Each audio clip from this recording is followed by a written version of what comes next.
जी, आप लोगों को सादर प्रणाम। मैं गोविंद कुमार आज आप लोगों के बीच फिर से एक छोटी सी रचना लेके उपस्थित हुआ हूँ।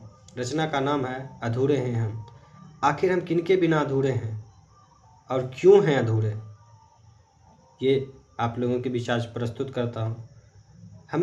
मेरा मानना है कि शायद जिनके बिना हम अधूरे हैं, शायद आप लोग भी उनके बिना अधूरे होंगे। शायद ऐसा मेरा मानना है। जैसा होगा आप लोग कमेंट करके ज़रूर बताएं। तो हम माँ शारदे को नमन करते हुए इस रचना को आप लोगों के बीच प्रस्तुत कर रहा हूँ।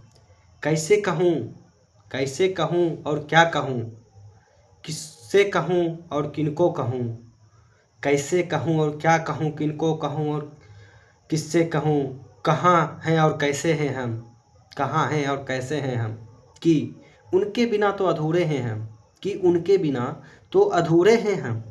गात उनका और प्राणवायु भी उनकी, गात उनका और प्राणवायु भी उनकी, मंजिल मेरी और यात्रा उनकी, मंजिल मेरी और यात्रा उनकी, कैसे कहूँ कि पूर्ण हैं हम, कि उनके बिना तो अधूरे हैं हम, कि उनके बिना तो अधूरे हैं हम।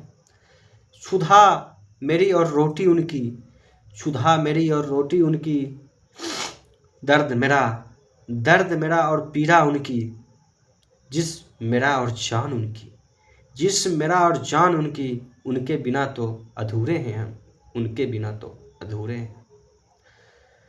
कल्पना मेरी और विश्वास उनका, कल्पना मेरी और विश्वास उनका, कैसे कहूँ कि पूर्ण हैं हम, कैसे कहूँ कि पूर्ण हैं हम। सत्य तो यह है कि उनके बिना अधूरे हैं हम, सत्य तो यह है कि उनके बिना अधूरे हैं हम।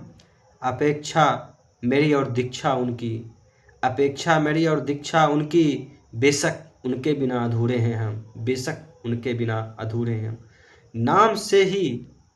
नाम से उनके ही अस्तित्व है मेरा, नाम के उनके ही अस्तित्व है मेरा, उनके सिवा तो अधूरे हैं हम, उनके सिवा तो अधूरे हैं हम।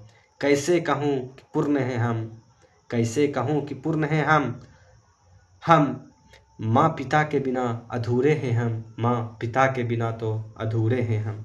धन्यवाद।